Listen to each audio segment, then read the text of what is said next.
यांना प्रचंड मताने निवडून दिल्याबद्दल प्रथमतः मी कारकल गावातील सर्वांचा मनापासून आभार मानतो। गेल्या लोकसभेच्या निवडणुकीपूर्वी साहेब आणि मोठे साहेब या गावामध्ये आलेले होते। आपण त्यावेळी सुद्धा ग्रामस्थांनी सर्व बिराजदार देशमुख गावातील सर्वच मंडळीने जोरात स्वागत करून त्यांचा सत्काराच्या वेळी आपण एक अट घातलेला होता। काही 2 तास लाईट येतात। सोलापूर महानगरपालिका होणाऱ्या पाण्यासाठीच्या लाईटच्या आमच्या टाकळी बंधाऱ्याशी काही संबंध असताना आमच्यावरती 25 वर्षापासून अन्याय होता। भल्या भल्या लोकांनी आपल्या गावामध्ये आले, भल्या भल्याने आपल्याला आशीर्वाद दिले। भाजप पक्षाच्या लोकांना तरी अनेक लोकांनी आपल्याला आश्वासन दिले। कुणी आले कुणी गेले। ज्यावेळी आमच्या ताई आणि साहेब तुमच्या गावात आल्यानंतर मी साक्षीदार आहे त्यांचा। साहेबांनी ताईने MSC to SC, irrigation to SC आणि कलेक्टर साहेब या तिघांचं सांगणार घालून 1दा 2दा 3दा महानगरपालिकेच्या धनशेट्टी साहेबाला कारकल गावात पाठवून सर्वे करून हे गाव बॅकवॉटरमध्ये कसं येत नाही हे समजून सांगून त्यावेळी माझ्या ताईच्या इथनं खासदार म्हणून निवडून उभारले नव्हते आणि काय तर साहेबांनी आपलं 10 वर्ष मी पाडलं होतं। एकदा मी कधी आलं नव्हतं। एवढं मनावर घेतलं। निवडणं 6 महिने नाही, परंतु ज्या गावामध्ये आम्ही गेल्यानंतर ताई साहेबांनी सांगितलं या गावातील आपल्याला जर लाईटचे प्रश्न कायमचे मिटवायचे असेल, आमचं नाव जर होत असेल, जनतेचा जर आशीर्वाद मागत असेल, 3 अधिकाऱ्यांचा मीटिंग लावून आदेश काढून दिले। ते सोनशेखर देशमुखला माहिती आहे। आदेश काढल्यानंतर काही विघ्न संतोषी लोकांनी ते आदेश परत रद्द केले। परत म्हटलं की म्हणणार अधिकाऱ्याला ताई सांगितलं मला असला काय चालणार नाही, कलेक्टरचा स्वाक्षर झालेला आदेश त्वरित काढ। मी आणि सांगितलं ताई सांगितलं पटकन परत दुसऱ्यांदा ऑर्डर झाली। एवढं मोठं तुमच्याकडे गावातील लाईटचं काम काय आणि स्वरूपी बॅकवॉटर निघाल्यानंतर 8 तास लाईट चालू आहे तुमच्याकडे। आता बाजूच्या गावामध्ये कुरगोर आणि चिंचपूर आणि टाकळी अक्षरशः गावातील लोक ताईकडे हेडपट मारताय। आम्ही आमच्या ताई गावामध्ये कर्नाटकचे लोक कर्नाटकचे शेतकरी भोगस माझ्या नदीतून पाणी उचलतात। तुम्ही काय करू शकत नाही। आमच्या शेतकऱ्यांना का कट करता? 2 महिन्याच्या खासदारकीच्या निवडणुकीमध्ये वेळ मिळालेला नव्हता। आता ताई खासदार आहे, तुम्हाला एक हक्काचा खासदार मिळालेला आहे, तुमची बहीण खासदार झालेली आहे। त्यामुळं या 3 गावातील लोकांची मिटिंग लावतील। तुम्हाला महानगरपालिका पाणी पुरवठा करण्यासाठी किती तास लाईट लागतोय? 8 तास। रात्रभर 8 तास चालू ठेवा, परंतु दिवसभर बाकीच्या गावातील लाईट चालू ठेवून ते आदेश काढतील। तुम्हाला एवढं करून सुद्धा मला वाटतंय तुम्ही गावातील लोकांनी 300-400 जरी मतं करत बीजेपीला जाण्याचा प्रसंग आहे। तुम्ही सांगता दोन्ही पार्टी एक होऊन आम्ही वन साइड गाव करतो।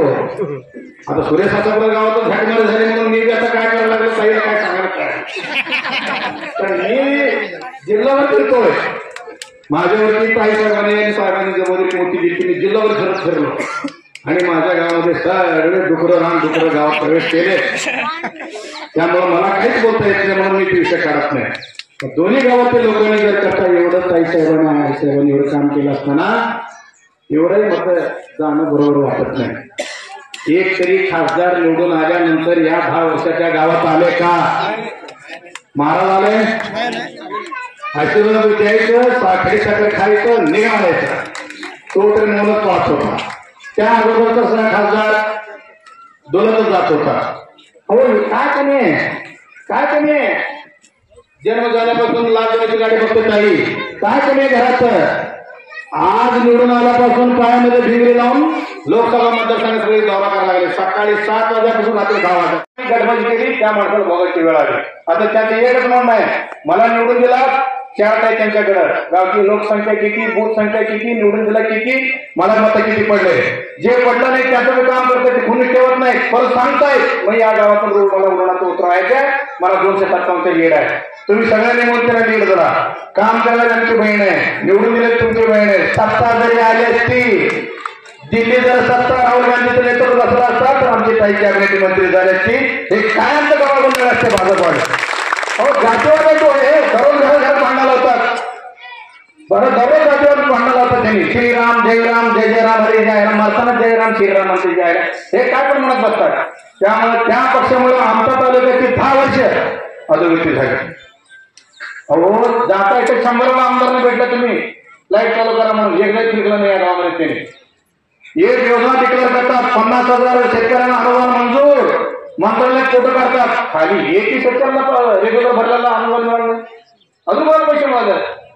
जीएसटी आता ताई आपला पाठवून सांगतील कशामुळे मला मतदान तुम्ही केला आणि काय बीजेपीने नाटक केले. परत तुम्हाला एक विनंती करायची आहे मध्ये कोणाला घेऊ नका. गावातील विकास कामावर सरपंच ग्रामपंचायतचा सरपंच सर्व सदस्य सोसायटी संचालक तुमच्या अडचणी माय मोदीला सांगायला बंगल्यावर जावा.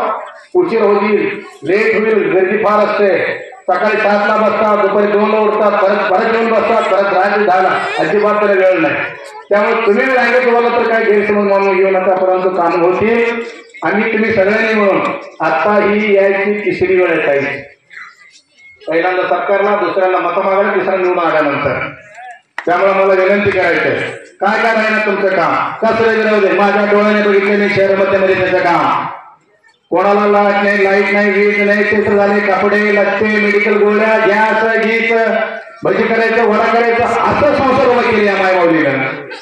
तुम्ही नुसता जाऊन बघा. तुम्ही हातापर्यंत करू नका फोन माझ्याकडे माझ्या जरा बाबतीत जरा मला जर करण्यासारखं सोसायटी काय बँक असेल तर मी करेन. मी काय सांगेन हे सगळे स्थानिक स्वराज्य संस्था लोकसभा खासदार अंधेरी झेडपी ताईकडे जावं म्हणणार. ही प्रथा मांडली पाहिजे. का मांडली पाहिजे पुढच्या वेळेला कोणाचे मदत नसतात ताईने एक फोन सांगितलं तर ते गाव अख्खा निवडून द्यायला पाहिजे त्या ताईच्या नेतृत्वाखाली म्हणून ते करताय. मध्यस्थी घ्यायचं आम्ही भांडण काढायचं पाकिट आला नाही मला आम्हाला पाकिट आणलं त्याच्यात आला नाही बूथ पाकिट आणलं आणि भांडत बसतो येतं गाव लेवलला. असं वाईट घटना घडू नये. आणि गरीबातले गरीब तिथंच राहतात गल्ली आणि श्रीमंत माणसं पाहिजे होते टिकतात असंही होता कामा नये. गरीबातला गरीब माणूस जगला पाहिजे श्रीमंत झाला पाहिजे ही या मायमोदीचं काम आहे. आता त्यांनी अत्यंत भारत जोडोच्या यात्रेपासून ते आतापर्यंत काँग्रेसमध्ये वरचढ होऊन राहुल गांधीच्या पर्यंत निकटवर्ती म्हणून त्यांनी पुढे गेलेले आहे. आता तुम्हाला जर करता या पुढचं नेतृत्व जर करता पुण्याची ताईच्या जिल्ह्यामध्ये जर चालायचं असेल तर ताईला ताकद दिल्याशिवाय पर्याय नाही. अख्खा गाव असं ताकद एकजुटाने ताईच्या मागे जर राहिला. अहो काय संबंध पंढरपूर मोहोळ मंगळवाडा आमच्यापेक्षा 1,03,000 मतांचे निवडून दिले मंगळवाडा मोहोळ आणि पंढरपूरवाल्याने विचार करा तुम्ही. तरी सुद्धा आपण 35,000 लीड तोडून 10,000 ताईला लीड दिला. हे फार मोठी गोष्ट नाही. हे फार मोठी गोष्ट नाही. सगळ्यांनी हे होऊन केवळ प्रणितताईंचा क्रेज काम करण्याची पद्धत धाडशी डेअरिंग आणि जागेवर निर्णय त्यामुळे लोकांनी सोलापूर लोकसभा लोकांनी त्यांना तारलेलं आहे. बाकी कोणाचा नाही. कोणाने एका बाजूने होते ताई एका बाजूने होत्या मतदार एका बाजूने होत्या. हातामध्ये निवडणूक तुम्ही घेतली म्हणून तुम्ही निवडून दिला म्हणून तुमचा आभार मानायला ताई यायचा कारखाना गावामध्ये आले. का असेल ते प्रश्न सांगा हक्काने जात जावा आणि कायमस्वरूपी जसं तुम्ही सुशीलकुमार शिंदे साहेबांवरती प्रेम केला